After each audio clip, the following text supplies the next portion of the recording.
Hello അസ്സലാമു അലൈക്കും. എല്ലാവർക്കും ഒരിക്കൽ കൂടി എൻ്റെ പുതിയൊരു വീഡിയോയിലേക്ക് വീണ്ടും സ്വാഗതം. അപ്പോൾ ഇന്ന് ഞാൻ നിങ്ങൾക്ക് കാണിക്കാൻ പോകുന്നത് ഹാരിഫ് ഹുസൈൻ എന്ന ഇസ്ലാം വിരോധിയായ ഒരു ചെറ്റയെക്കുറിച്ച് ഞെട്ടിക്കുന്ന വെളിപ്പെടുത്തലുമായിട്ട് നമ്മുടെ പ്രിയപ്പെട്ട സഹോദരൻ ഷെരീഫ് ബ്രോ വന്നിട്ടുണ്ട്. അപ്പോൾ അവനക്കുള്ള ചുട്ട മറുപടിയാണ് ഷെരീഫ് അതിൽ കൊടുക്കുന്നത്. സ്വന്തം പെറ്റുമ്മയെ കയറിപ്പിടിച്ച ആ നായ്ക്ക്, ഇസ്ലാം വിരോധിയായ ആ നായ്ക്ക് കൊടുക്കുന്ന ഏറ്റവും വലിയ മറുപടിയാണ്. അപ്പോൾ നമ്മൾക്ക് എന്തായാലും ആ ആരിഫ് ഹുസൈനെ കുറിച്ച് പറയുന്നത് ഒന്ന് കേട്ടു നോക്കിയാലോ. ഹായ്, എന്താ വിശേഷം? സുഖല്ലേ? ഉറക്കൊന്നും ശരിയായിട്ടില്ല എന്ന് മാത്രമല്ല, ഉറങ്ങിയിട്ട് തന്നെ ഇല്ല. അതാണ് സത്യം. ശരിയായിട്ടില്ല എന്ന് പറയാൻ പറ്റില്ല, തീരെ ഉറങ്ങിയിട്ടില്ല. അതുപോട്ടെ, ഞാൻ വന്നതിപ്പോ ഞാൻ ഉറങ്ങാത്ത കാര്യം പറയാൻ വേണ്ടിയിട്ടല്ല. ഞാൻ ഇന്നലെ യാത്രയുടെ അടിയിൽ മൊബൈലിൽ ഇങ്ങനെ റീൽസ് ഇങ്ങനെ കണ്ടുകൊണ്ടിരിക്കെ ഒരു വീഡിയോ വന്നത് ആരതാന്ന് ചോദിച്ചിട്ടുണ്ടെങ്കിൽ ആരിഫ് ഹുസൈന്റെ ആണ്. ആരിഫ് ഹുസൈന്റെ വീഡിയോ ഞാൻ കണ്ടു കഴിഞ്ഞിട്ടുണ്ടെങ്കിൽ ആ അക്കൗണ്ടേ ബ്ലോക്ക് ചെയ്യുന്ന ആളാണ്. എനിക്ക് അത്രയും വെറുപ്പുള്ള ഒരു ചങ്ങായിയാണ്. അവൻ ഇങ്ങനെ ഓരോന്ന് പറയും. അവന്റെ പ്രശ്നം എന്താണെന്നുള്ളത് എല്ലാവർക്കും അറിയാവുന്നതാ. എന്നാലും ഈ സംഘപരിവാറിനെ സുഖിപ്പിക്കാൻ വേണ്ടിയിട്ട് അവൻ ഒരു ലൈസൻസും ഇല്ലാതെ എന്തും വിളിച്ചു പറയും. അതിന്റെ ഭാഗമായിട്ട് ഞാൻ ഇന്നലെ ഒരു വീഡിയോ കേട്ടു. അപ്പൊ ഞാൻ ഇത് കേട്ടപ്പോ പറഞ്ഞില്ല, അത് ഓൻ എന്താ പറയുന്നത് നോക്കട്ടെ എന്ന് പറഞ്ഞു. അങ്ങനെ ഞാൻ ആ വീഡിയോ ഇന്നലെ ഞങ്ങള് കൂട്ടുകാരന്മാരൊക്കെ ഇരിക്കുമ്പോ വണ്ടിയിൽ യാത്രയുടെ അടിയിൽ ആ വീഡിയോ ഒന്ന് ഇട്ടു. ആ വീഡിയോ നിങ്ങളും കൂടി ഒന്ന് കേൾക്കേണ്ടതാണ്. എന്നിട്ട് ഞാൻ ബാക്കി പറയാം. വേറൊരു വശം കൂടി ഉണ്ട്. എന്നാലും നമുക്കിവിടെ സംഘപരിവാറിനെ വിമർശിക്കണ്ടേ എന്നൊക്കെ ചോദിക്കും. വിമർശിക്കണം, അതിലൊരു തെറ്റുമില്ല, ചെയ്യേണ്ടത് തന്നെയാണ്. പക്ഷെ ഞാൻ പറയുന്നത്, ഇനിയിപ്പോ അഥവാ നിങ്ങൾക്ക് ഒരു സംഘപരിവാർ പേടി കലശലായിട്ട് പിടികൂടി എന്ന് വിചാരിക്കാം, നിങ്ങൾക്ക് വളരെ സിമ്പിൾ ആയിട്ട് അതിൽ നിന്ന് രക്ഷപ്പെടാം. എന്താണത് ആ വഴി? ആ വഴി എന്ന് പറഞ്ഞു കഴിഞ്ഞാൽ, ഇപ്പോ നമ്മളുടെ പാകിസ്ഥാനിൽ നിന്ന്, അഫ്ഗാനിസ്ഥാനിൽ നിന്ന്, അതുപോലെ ബംഗ്ലാദേശിൽ നിന്ന്, അതുപോലെ സിറിയയിൽ നിന്ന്, ഇറാഖിൽ നിന്ന്, ഇറാനിൽ നിന്ന്, ഇവിടെ നിന്നൊക്കെയുള്ള ഇഷ്ടംപോലെ രാജ്യങ്ങളിൽ നിന്നും അവിടെയുള്ള ആഭ്യന്തര കലാപത്തിന്റെ പേരിൽ, മതം സൃഷ്ടിച്ച ആഭ്യന്തര കലാപം, ഇതുപോലെയുള്ള തീവ്രവാദ കൂട്ടങ്ങൾ, വൈസിസും അതുപോലെയുള്ള എല്ലാവരും ചെയ്തു കൂട്ടുന്ന ഈ അക്രമത്തിന്റെ പേരിൽ അവിടെ ജീവിക്കാൻ പറ്റാതെ വരുമ്പോൾ എന്താണ് അവിടെയുള്ള ആളുകൾ ചെയ്യുന്നത്? അവർ അഭയാർത്ഥികളായിട്ട് പോകുന്നു വേറെ രാജ്യങ്ങളിലേക്ക്, അല്ലെ? അതാണ് അവർ ചെയ്യുന്നത്. നിങ്ങൾക്ക് സംഘിയിൽ നിന്നും രക്ഷപ്പെടാൻ ഒരു വഴി വേണമെന്നുണ്ടെങ്കിൽ സംഘിയില്ലാത്ത രാജ്യങ്ങൾ എണ്ണി നിങ്ങൾ കഷ്ടപ്പെടില്ല. ഇന്ത്യ ഒഴിച്ച് വേറെ ഒരു സ്ഥലത്തും ആ സാധനം ഇല്ല എന്ന് തന്നെയാണ് ഞാൻ പറയാം. അതുകൊണ്ട് നിങ്ങൾക്ക് രക്ഷപ്പെടാൻ എളുപ്പമാണ്. എന്നാൽ നിങ്ങൾ ഇനിയിപ്പോ ഇസ്ലാമിക് ടെററിൽ നിന്ന് രക്ഷപ്പെടാനാണ് നിങ്ങൾ ഉദ്ദേശിക്കുന്നതെന്നുണ്ടെങ്കിൽ നിങ്ങൾ ചന്ദ്രനിൽ പോയിട്ട് കാര്യമില്ല. നിങ്ങൾ ചൊവ്വയിൽ ചെന്നാലും അവിടെയും അല്ലാഹു അക്ബർ കേൾക്കും, നിങ്ങൾ ഓടേണ്ടി വരുമെന്ന് തന്നെയാണ് എനിക്ക് പറയാനുള്ളത്. ഇത് അതിശയോക്തിയായിട്ടോ അതല്ലെങ്കിൽ ഒരു പറഞ്ഞത് മനസ്സിലായോ നിങ്ങൾക്ക്? അതായത് ഇവിടുത്തെ മുസ്ലിങ്ങള് പിന്നെ ഈ സംഘപരിവാറിനെ പേടിച്ചുകൊണ്ട് ഇവിടെ തന്നെ ജീവിക്കണം എന്നൊരു നിർബന്ധമല്ല. അഫ്ഗാനിസ്ഥാനികളും പാകിസ്ഥാനികളും എല്ലാം ചെയ്യുന്നത് പോലെ അവർക്ക് ഈ വർഗീയത ഉണ്ടാകുന്ന സമയത്തുള്ള പ്രശ്നങ്ങളിൽ അവര് മറ്റു രാജ്യങ്ങളിൽ അഭയം തേടാറുണ്ട്. അതുപോലെ നിങ്ങൾക്കും ചെയ്തുകൂടെയെന്ന്. അങ്ങനെ മുസ്ലിങ്ങൾക്ക് ഓനൊരു നന്മ പറഞ്ഞു തന്നതാണ്. എന്നിട്ട് ഓൻ പറയുന്നുണ്ട്, ഈ സംഘപരിവാറിന്റെ അടുത്ത് നിങ്ങൾ രക്ഷപ്പെടാന് നിങ്ങൾ ഉദ്ദേശിക്കുന്നുണ്ടെങ്കിൽ നിങ്ങൾ ഇന്ത്യയിൽ നിന്ന് പോയാൽ മതി. പക്ഷെ സംഘപരിവാർ മുസ്ലിങ്ങളെ അടുത്ത് രക്ഷപ്പെടണം എന്നുണ്ടെങ്കിൽ നിങ്ങൾ ചന്ദ്രന് പോയാലും അവിടെ ഇവിടെ അള്ളാഹു അക്ബർ കേൾക്കുമെന്ന്. പോയിന്റ് മനസ്സിലായോ? അപ്പൊ ആരിഫ് ഹുസൈനെ ഞാനൊരു കാര്യം ചോദിക്കട്ടെ, ഇത്രയും ആളുകൾ ചന്ദ്രനിലടക്കം ഇതുണ്ട് എന്നുള്ളത് ഇജ്ജ് പറഞ്ഞു. ഏത്? ഈ മുസ്ലിങ്ങള് അല്ലെ? അപ്പോ ആ ലോജിക്ക് എനിക്ക് മനസ്സിലായില്ല. ആ ലോജിക്ക് എന്തോ ആയിക്കോട്ടെ, കാരണം എന്താ അറിയോ, ഇവന്റെ കാര്യങ്ങളൊക്കെ എങ്ങനെയാണ്, ഇവൻ സംഘപരിവാറിനൊന്ന് സുഖിപ്പിക്കാൻ വേണ്ടിയിട്ടാണ് ഇതൊക്കെ ചെയ്യുന്നത്. അതിനു മുമ്പ് ഇവന്റെ ചരിത്രം ഒന്ന് കേൾക്കണ്ടേ? അതാരും അറിയാത്ത, അധികമൊന്നും പുറത്തു വരാത്തൊരു ചരിത്രം ഈ നാറിക്കുണ്ട്. എന്താ അറിയോ, ഇവൻ പക്ക കാമഭ്രാന്തനാണ്. ഇവന്റെ പ്രശ്നം അത് തന്നെയാണ്. ഇവൻ എന്താ ചെയ്തിരിക്കണറിയോ, ഇവന്റെ ആദ്യ ഭാര്യ കല്യാണം കഴിച്ച സമയത്ത് അവൻ വീട്ടിൽ നിന്ന് അവളുടെ വീട്ടിലേക്ക് പോവുകയാണ് എന്ന് പറഞ്ഞ് വീട്ടിൽ നിന്ന് ഉച്ചക്ക് ഒരു 2 മണിക്ക് ആ വീട്ടിൽ നിന്ന് ഇറങ്ങിപ്പോയി, ഇവന്റെ സമ്മതത്തോടെ തന്നെ. അങ്ങനെ പോകുമ്പോ അവന്റെ ഉമ്മ അവരുടെ വീട്ടിലത്തെ ആ റൂമിൽ തന്നെ കിടപ്പുണ്ട്. അങ്ങനെ ഈ ഭാര്യ ഇവളുടെ വീട്ടിലേക്ക് എന്ന് പറഞ്ഞ് ഇറങ്ങിപ്പോയി. പിന്നെ അവിടെ ഉള്ളത് ഈ ആരിഫ് ഹുസൈനും അവന്റെ ഉമ്മയും മാത്രമാണ്. ഇവൻ എന്ത് ചെയ്തു? ഇവന്റേതായ ലോജിക്കൊക്കെ പഠിച്ച് കുറെ കാര്യങ്ങൾ ഉണ്ടാക്കി, ഇവന്റേതായിട്ട് കുറച്ച് കിതാബുകളുണ്ട്. അതിലേതൊക്കെ നോക്കി തെരഞ്ഞെടുത്തിട്ട് ഇവന്റെ സ്വന്തം ഉമ്മയാണ് കയറി പിടിച്ചു. ഈ കേറി പിടിച്ചപ്പോ ഈ സ്ത്രീ കടന്ന് അലറി കരഞ്ഞു. സ്വന്തം മോനായിട്ട് ചെയ്യുന്നത്. നിർഭാഗ്യവശാൽ ഈ വിരുന്ന് പോയ അവള് എന്തോ ഒരു കാര്യത്തിന് തിരിച്ചപ്പോഴേ ഇങ്ങോട്ട് വന്നു. ഇത് വന്ന് കണ്ടപ്പോ ഈ രംഗ കാണുന്നത് സ്വന്തം തള്ളയെ കാമപ്രാന്ത് മൂത്തിട്ട് ഈ പരനാറി ആരിഫ് ഹുസൈനില്ലേ ഓൻ കേറി പിടിച്ചിരിക്കുകയാണ്. എന്നിട്ട് അവൻ എന്താ പറഞ്ഞേക്കണ അറിയോ? ഇതൊന്നും കുഴപ്പമില്ല, ഇതൊന്നും തെറ്റില്ലാന്ന്. കേക്കണങ്ങള് ഇതൊന്നും തെറ്റില്ലാന്ന്. ഇവന്റെ വൈഫില്ലേ കാരണം അടിച്ചാണ് പൊളിച്ചു. ആ സെക്കൻഡ് ഇവനെ ഒഴിവാക്കിയിട്ടാണ് പോയി. അത് കഴിഞ്ഞിട്ട് ഇവള് അവളുടെ വീട്ടിലേക്ക് പോയി ഈ വിവരം അവിടുത്തെ ആണുങ്ങളോട് പറഞ്ഞു. അവിടുന്ന് ഒരു വണ്ടി ആളുകൾ വന്നിട്ട് അടുക്കളയിലിട്ട് ചവിട്ടി കൂട്ടിയിട്ട് തൊടിയിലേക്കാണ് വലിച്ചെറിഞ്ഞ മുതലാണ് ഇവൻ. ഇവനാണ് ഇപ്പോ സംഘപരിവാറിനെ ക്ലാസ് എടുക്കാനും സംഘപരിവാറിനെ മര്യാദ പഠിപ്പിക്കാനും ഒക്കെ ഇറങ്ങിയിരിക്കുന്നത്. ഇവന്റെ ലക്ഷ്യം തന്നെ എന്താ അറിയോ? ഈ സംഘപരിവാറിനെ സുഖിപ്പിക്കുക എന്നുള്ളത് മാത്രമാണ്. പിന്നെ ഇസ്ലാമിനോട് ഇവനിക്കുള്ള ഇത്ര വലിയ ശത്രുത എന്താ അറിയോ? ഇവനിക്ക് അറിയാം ഇവൻ പറയുന്നത് എല്ലാ കള്ളത്തരങ്ങളാണ് എന്നുള്ളത്. എവിടെയും എനിക്ക് പിടിച്ചു നിൽക്കാൻ കഴിയുന്നില്ല. ഇവനിക്ക് ഇസ്ലാമിനോടുള്ള മെയിൻ ശത്രുത എന്താന്ന് ചോദിച്ചിട്ടുണ്ടെങ്കിൽ വന്ന് ഇവൻ അടിച്ച സകല ആളുകളും പറഞ്ഞു, നീ ഒരു മുസ്ലിമാണോ? സ്വന്തം തള്ളനോടല്ലടാ നീ കള്ളനായ കാമഭ്രാന്ത് കൊണ്ട് വന്നിക്കണത്. നിനക്ക് മരിക്കണ്ടേ? നീ അള്ളാന്റെ മുമ്പ് പോയി നിക്കണ്ടേ? ഇതൊക്കെയാണോ? ഇതൊരു മുസ്ലിം അല്ലേ എന്ന് ചോദിച്ചിട്ടാണ് ഇവനെ ചവിട്ടി കൂട്ടിക്കണത് ഈ ആരിഫ് ഹുസൈന്. ഒരൊറ്റ കാരണം കൊണ്ടാണ് ഇവനിക്ക് ഇസ്ലാമിന് ഇത്രക്ക് വെറുപ്പ്. കാരണം അവന്റെ ഉദ്ദേശം നടന്നില്ല. പടച്ചവന് ഇവന്റെ ഉമ്മാനെ ആ സമയത്ത് രക്ഷപ്പെടുത്തി. അതിന് മെയിൻ കാരണം പോയ ഭാര്യ തിരിച്ചു വന്ന് ആ രംഗം കണ്ടുകൊണ്ടാണ്. അന്ന് തന്നെ ഇവനെ ഒഴിവാക്കി അവള് പോയിക്കണു. ഭർത്താവില്ലാതെ ജീവിച്ചാലും വേണ്ടില്ല, പിന്നെ ഇതുപോലത്തെ ഒരു പരനാറിയെ എനിക്കിനി ഭർത്താവായി വേണ്ടെന്ന് സ്വന്തം തള്ളയെ കേറി പിടിച്ചവന. എന്നിട്ട് ഭാര്യ വീട്ടിൽ നിന്ന് വന്ന ആണുങ്ങളെ വിളിച്ചിട്ടാണ് ഞാൻ ഇസ്ലാമിലെ മുഴുവൻ ആളുകളെയും ഞാൻ വഴി തെറ്റിക്കും. പണ്ട് പടച്ചവനോട് ഇബ്ലീസ് പറഞ്ഞ മാതിരി വഴി തെറ്റിക്കും, കാണിച്ചു തരാന്നും പറഞ്ഞിട്ട് ഒരാൾക്ക് ബുദ്ധിജീവിയായിട്ട് ഇവൻ വന്ന് നിൽക്കുകയാണ്. ഇവൻ ഓരോ കാര്യങ്ങൾ ഇവൻ പറയലുണ്ട്. ഒന്നാമത് ഞാൻ ഇവന്റെ വീഡിയോ കാണാറില്ല. ഇവന്റെ മുഖം കാണുന്നതന്നെ എനിക്ക് അറപ്പാണ്. കാരണം ഇവൻ എന്താ വെച്ചിട്ടാ വെറും വർഗീയത തന്നെയാണ്. പിന്നെ ഇവ ഇപ്പൊ പറഞ്ഞത് മുസ്ലിങ്ങളോട് പിന്നെ നിങ്ങൾക്ക് സംഘപരിവാർ ഇന്ത്യയിൽ ജീവിക്കുന്നത് കൊണ്ട് നിങ്ങൾക്ക് ഭയമുണ്ടെങ്കിൽ നിങ്ങൾ അഫ്ഗാനികളോ പാകിസ്ഥാനികളോ ചെയ്ത പോലെ ചെയ്തോ എന്നല്ലേ പറഞ്ഞ. ആരിഫ് ഹുസൈനെ നീ ഒരു തന്തക്ക് പറഞ്ഞവനാണെന്ന് ഞാൻ ചോദിക്കണില്ല. കാരണം എന്താ അറിയോ? അതല്ല എന്നുള്ളത് എന്റെ ഈ സംസാരത്തിലും പ്രവൃത്തിയിലും അറിയാം. ഞാൻ ഉമ്മയെ കുറ്റം പറയല്ല, എന്തോ അവിടെ സംഭവിച്ചിരിക്കണെന്ന് എനിക്കറിയില്ല. പക്ഷെ ഒറ്റ തന്തക്ക് പറഞ്ഞ ഒരു പണി ഇന്ന് വരെ ഇവൻ ചെയ്തിട്ടില്ല. ഇനി അവന്റെ തന്തയുടെ എണ്ണ എടുക്കാൻ വന്നതല്ല ഞാൻ, അവനോട് രണ്ട് വർത്താനം പറയാനാ. അത് ഞാൻ പറഞ്ഞിട്ടേ പോവുള്ളൂ. ഈ വീഡിയോ അവൻ അറിയുന്നവരോ പിന്നെ അതല്ലെങ്കിൽ അവനെ മെൻഷൻ ചെയ്യാൻ പറ്റുന്നവരോ തീർച്ചയായിട്ടും ഇത് ചെയ്യണം. കാരണം എന്താ അറിയോ?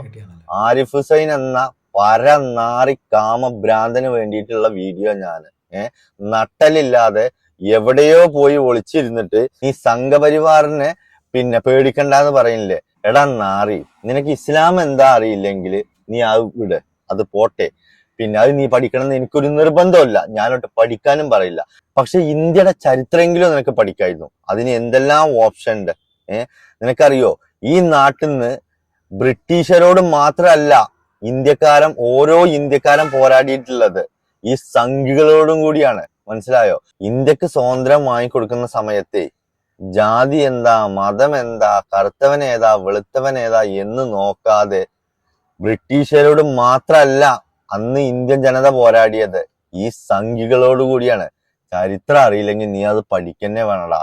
കുറച്ചു മുമ്പ് നീ പറഞ്ഞില്ലേ നിങ്ങൾക്ക് ഇവരെ സംഘപരിവാറിനെ പേടിയാണെങ്കിൽ നിങ്ങൾ അഫ്ഗാനികൾ ചെയ്ത പോലെ ചെയ്യാന് ഈ സംഘപരിവാറിനോടും കൂടി പോരാടിയിട്ടാണ് ഇന്ത്യക്ക് സ്വാതന്ത്ര്യം ഇവിടെ ആൺകുട്ടികൾ വാങ്ങിക്കൊടുത്ത്.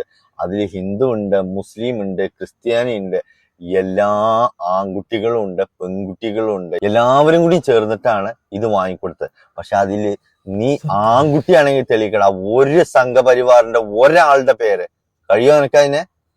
നീ എന്തർത്ഥത്തിലും എന്ത് ധൈര്യത്തിലുമാണ് ഈ സംഘപരിവാറിനെ പേടിയുണ്ടെങ്കിൽ നിങ്ങൾ ഇവിടുന്ന് പോവാന്ന് പറഞ്ഞ നിന്റെ വാപ്പാക്ക് സ്ത്രീധനം കിട്ടിയതാ ഇന്ത്യ? ഇത് ഞങ്ങളൊക്കെ പൂർവികരുടെ പോരാടിയതാ. അന്ന് ഈ സംഘികളോട് കൂടിയാണ് ഞങ്ങൾ പോരാടിയിട്ടുള്ളത്. അത് നിനക്ക് അറിയില്ലെങ്കിൽ നീ പഠിക്കണം. നീ നിന്റെ ഈ കാമഭ്രാന്തി തീർക്കാൻ വേണ്ടിയിട്ട് മാത്രം ഈ ചാനലിന്റെ ഉള്ളിൽ വന്നിട്ട് ഈ മതം ഛർദിക്കരുത്, മനസ്സിലായോ? നീ ഈ ഇസ്ലാമിനെ വിമർശിക്കുന്നത് കൊണ്ട് നിനക്ക് ചിലപ്പോ 4 ലൈക്കും 4 സപ്പോർട്ടും സംഘപരിവാറിന്റെ ഭാഗത്തുനിന്നുണ്ടാവും എന്ന് വെച്ചിട്ട് ഇന്ത്യൻ ചരിത്രം നിന്നെ കൊണ്ട് മാറ്റാൻ കഴിയൂലടാ.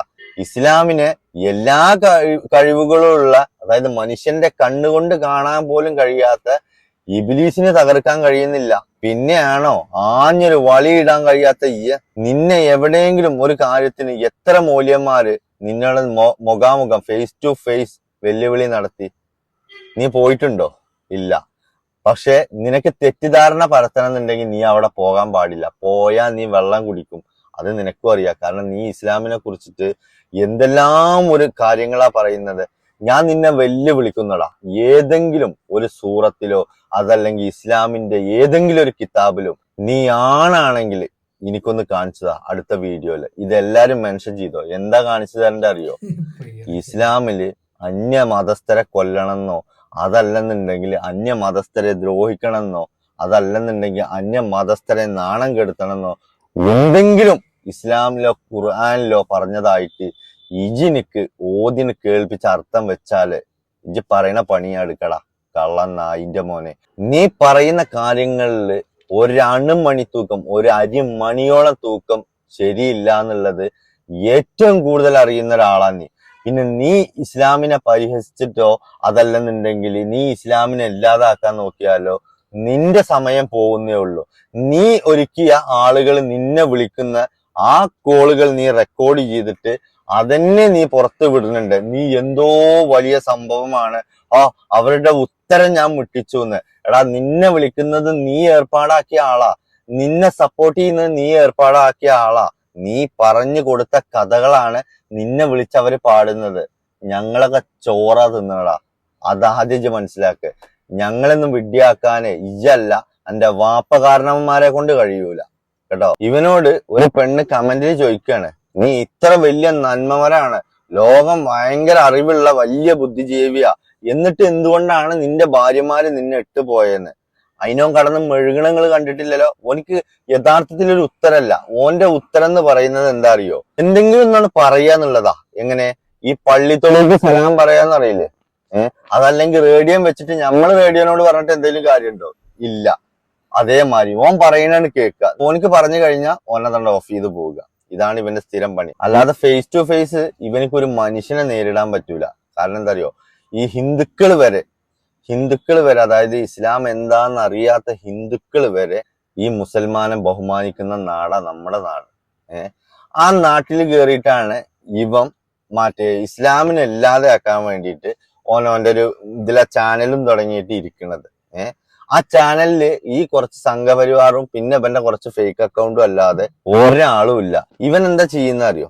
ഇവൻ കുറച്ച് ആളുകളെ, അതായത് ഇസ്ലാമിനെ പറയുമ്പോ പിന്നെ എന്താ പറയാ കുളിര് കോരുന്ന കുറച്ച് ആളുകളില്ലേ, ആ ആളുകളെ ഇവ ഏർപ്പാടാക്കും. എന്നിട്ട് എന്താണ് ഇവനക്ക് ചോദിക്കേണ്ടതെന്നുള്ളതും എന്താണ് ഇവനോട് ചോദിക്കേണ്ടതെന്നുള്ളതും ഇവൻ എന്ത് ചെയ്യും? ആദ്യമേ എഴുതി കൊടുക്കും ഈ വ്യക്തികൾക്ക്. എന്നിട്ട് എന്ത് ചെയ്യും? ഇവര് ഫോൺ ചെയ്യും. അല്ലെങ്കിൽ ഇവന് എഴുതി കൊടുത്ത പേപ്പർ ഒന്ന് വായിക്കുക എന്നുള്ള ഉത്തരവാദിത്തം ഈ വിളിക്കുന്നോണിക്കൊള്ളൂ. ഇവന്റെ പല വീഡിയോസിലും ഇവൻ പറയുന്ന തെമ്മാടിത്തരങ്ങൾ അത്രയും വലുതാണ്. അതിന് ഞാൻ നിങ്ങൾക്ക് ഉദാഹരണത്തിന് ഒരു വീഡിയോ കാണിച്ചു തരാം. ഇതാ രേഖ ആൻഡ് വർഗീസ് ചോദിക്കുന്നത് ഭാര്യമാർ എന്തുകൊണ്ട് ഇട്ട് പോയി എന്നുള്ളത്. അത് വലിയ കഥയാണ്, ശ്രദ്ധിച്ചു കേൾക്കണം കേട്ടോ. അത് ഞാനൊരു ദിവസം നമ്മളുടെ ഒന്നാമത്തെയാണോ രണ്ടാമത്തെയാണോ ഏത് ഭാര്യനാണ് ഞാൻ ഓർക്കുന്നില്ല, പോട്ടെ, ഏതായാലും കുറെ ഉണ്ടല്ലോ. ഒരു ഭാര്യനെ ഞാന് ഒന്ന് പുറത്തേക്ക് പറഞ്ഞയച്ചു. ഒന്ന് തമാശക്ക് ഒരു ചെറിയ കാരണമൊക്കെ കുക്ക് ചെയ്ത് ഉണ്ടാക്കിയിട്ട് ഞാൻ പറഞ്ഞു, എന്റെ അപ്പുറത്തെ വീട്ടില് ആള് വിളിക്കുന്നു, ഒന്ന് പോയിട്ട് വാന്ന് പറഞ്ഞു. അങ്ങനെ ആള് പറഞ്ഞു വിട്ടിട്ട് ആ തക്കം നോക്കിയിട്ട് നമ്മൾ അടിമപ്പെണ്ണുണ്ടായിരുന്നു വീട്ടില്. അടിമപ്പെണ്ണുമായിട്ട് ഞാന് അവളുടെ തന്നെ കട്ടിലേക്ക് കിടന്ന് കളിയൊക്കെ കളിക്കുകയായിരുന്നു. ആ കളിക്കുന്ന സമയത്ത് ഇവൾക്ക് എന്തോ പന്തികേട് തോന്നിയിട്ട് അവള് തിരിച്ചു വന്നു. പോയില്ലേ, കയ്യിന്ന് പോയി, എന്താ ചെയ്യാ, അന്ന് പിടികൂടി.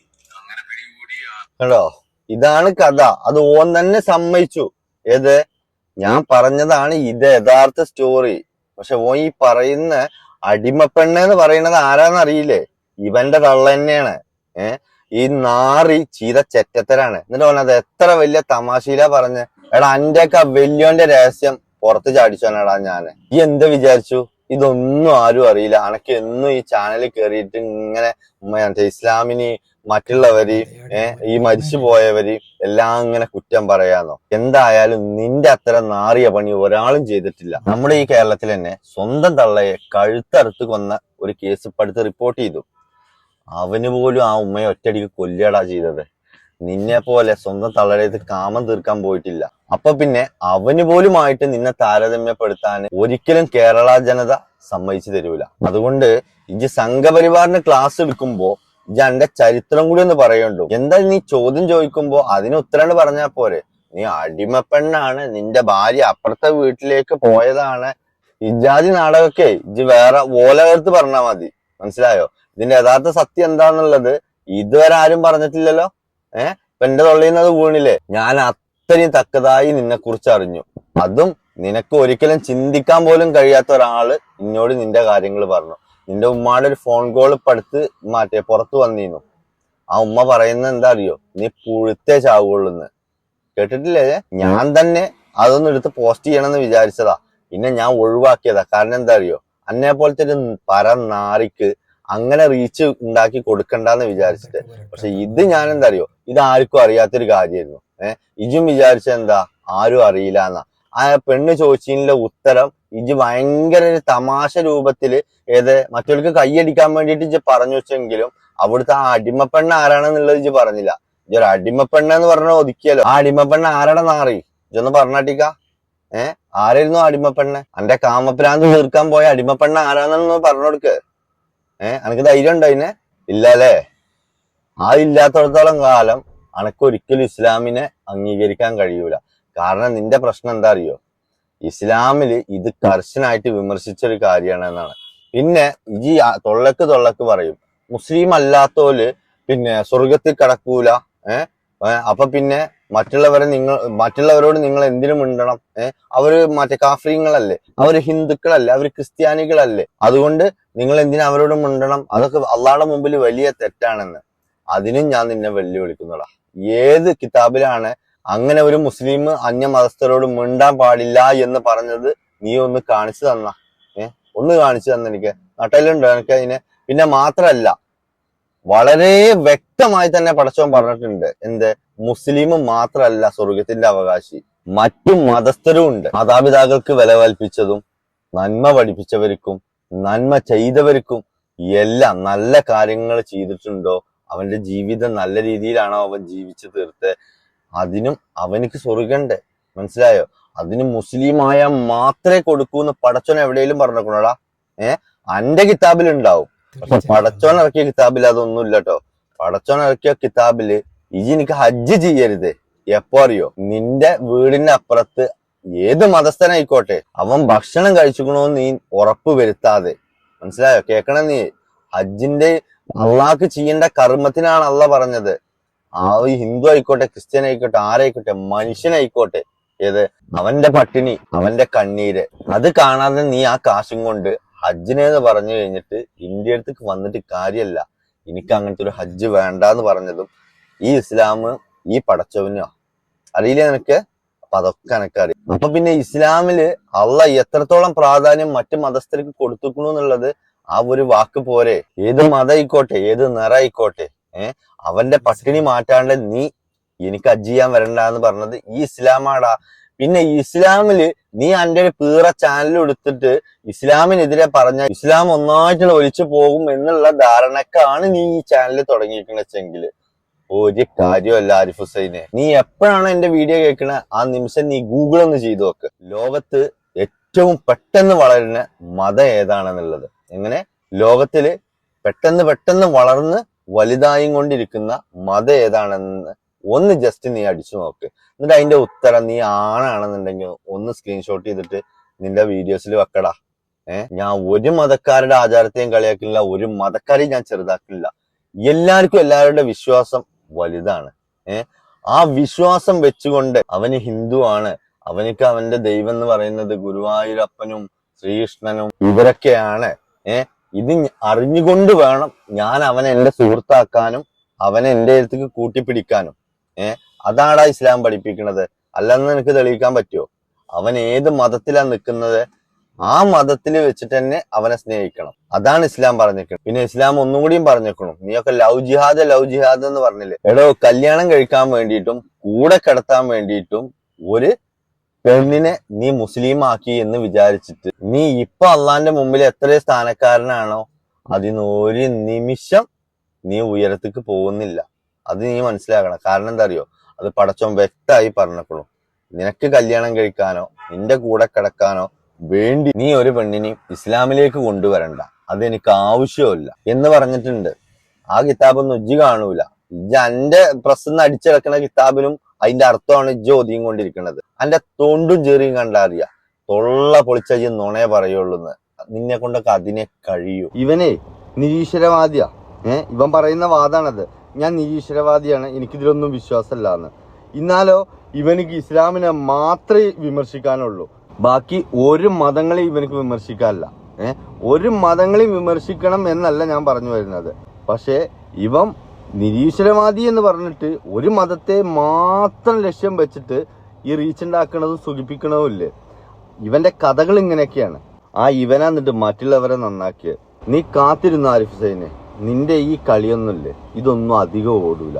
നീ കണ്ടോ, അധികം താമസിയാതെ തന്നെ നിനക്കുള്ളത് ഈ ഭൂമിയിൽ തന്നെ കിട്ടും. കാരണം അത് നിന്റെ സ്വന്തം തള്ളട നാവുകൊണ്ടടക്കം പറഞ്ഞിട്ടുണ്ട്. കാരണം ആ കോളിൽ അവന്റെ ഉമ്മ പറയുന്നൊരു വാക്കുണ്ട്. ഇവന്റെ പെങ്ങള് ചോദിക്കാത്രേ, എന്ത് ഉമ്മ, അവൻ ജനിച്ച ആ നശിച്ച വയറിൽ തന്നെ എന്നെ എന്തിനാ ജനിപ്പിച്ചു എന്ന്. ഒരു കൂടപ്പറപ്പ പറയണത്. അതെന്തുകൊണ്ടറിയോ, ഇവൻ എന്താണെന്നുള്ളത് വ്യക്തമായി അവർക്ക് ബോധ്യമുണ്ട്. എന്നിട്ട് പോന് ഇസ്ലാമിന്റെ എണ്ണം കമ്മിയാക്കി ഇറങ്ങിക്ക പാരാനാറി ചേലക്കാതെ പോട ചങ്ങായി. ജാനാണെങ്കിൽ ഇതിന് റിപ്ലൈ കൊണ്ടാ. ഇതൊന്നും ഇല്ലാത്തതാ ഞാൻ പറഞ്ഞേക്കണെന്നുള്ളത്. ഇതൊന്നും കൊണ്ടാ. ഇതിന് മുണ്ടൂല. കാരണം എന്താ അറിയോ, അനക്കറിയാ ഇത് മുണ്ടി കഴിഞ്ഞിട്ടുണ്ടെങ്കിൽ 4 കൈയുള്ളൂന്ന്. നീ നിന്റെ സ്വഭാവവും നിന്റെ ലക്ഷ്യങ്ങളുമാണ് ഇസ്ലാമിന്റെ പേരിൽ ആക്കി തീർക്കാൻ ശ്രമിക്കുന്നത്. കാരണം നീയാണ് സംഘപരിവാറിനെ യഥാർത്ഥത്തിൽ പറ്റിച്ചും കൊണ്ടിരിക്കണെന്നുള്ളത് അവർക്കൊന്നും മനസ്സിലായിട്ടില്ല.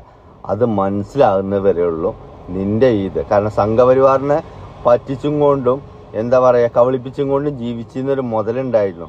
ജസ്ന സലീം. ഓളിപ്പോ എവിടെ? ഈ സംഘപരിവാറിനെ എടുത്തിട്ട് അലക്കി. അതിലപ്പുറമായിരിക്കും എൻ്റെ അവസ്ഥ. ഇത് കണ്ടോളുണ്ടു. എന്നാ പിന്നെ ഞാൻ പോട്ടെ. എനിക്ക് ഇത്രയെങ്കിലും പറഞ്ഞിട്ടില്ലെങ്കിൽ എനിക്ക് ഉറങ്ങാൻ കഴിയൂല. ആ നാറിക്കുള്ള മറുപടി ആരിഫ് ഹുസൈന്. നീ എവിടെ ഇരുന്നിട്ട് ഒരു ചാനലിൽ ഇരുന്നിട്ട് എന്ത് തെമ്മാടിത്തരം വിളിച്ചു പറ. അതെന്തിനാന്നറിയാം. കയ്യിൽ 10 പൈസ അല്ല, റൂം റെന്റ് കൊടുക്കണം, ഓനിക്ക് പെണ്ണ് പിടിക്കണം, ഓന്റെ ചെലവ് നടക്കണം. ഇതിനൊക്കെ പൈസ വേണമെന്നുണ്ടെങ്കിൽ ഇതുപോലത്തെ കണ്ടന്റ് ഇട്ടാലേ കിട്ടൂ എന്നറിയാം. നിങ്ങളോട് സത്യസന്ധമായിട്ട് പറയാം, എന്തോ പറഞ്ഞോട്ടെ, നിങ്ങളത് എന്താന്ന് എത്തിവെക്കാൻ പോകണ്ട. അതാണ് അവന്റെ വിജയം. അതിന് വേണ്ടിയിട്ട് അവൻ വീണ്ടും വീണ്ടും വീണ്ടും പറയുന്നത്. ഈ ആളിക്കത്തലൊക്കെ അല്ലേ ഇതൊക്കെ കെടാൻ പോണതാ. പിടിച്ചു നിൽക്കാൻ വേറൊരു വഴിയില്ല. അതുകൊണ്ടാണ് നിരീശ്വരവാദിയായിട്ട് ഒരു മതത്തിനെ തന്നെ വിമർശിച്ചും കൊണ്ടിരിക്കുന്നത്. കാരണം അവനക്കറിയാം ഇസ്ലാമിനെ വിമർശിച്ചാലേ പോക്കറ്റ് നിറയുള്ളൂ എന്നുള്ളത്. അതൊന്ന് നന്നായിട്ട് ചെയ്യുന്നുണ്ട്. നീ ചെയ്യ്. എത്ര കാലം ചെയ്യുന്നുള്ളത് നമുക്കൊന്ന് നോക്കാലോ. അപ്പൊ ഞാൻ പോണു. ബായ്.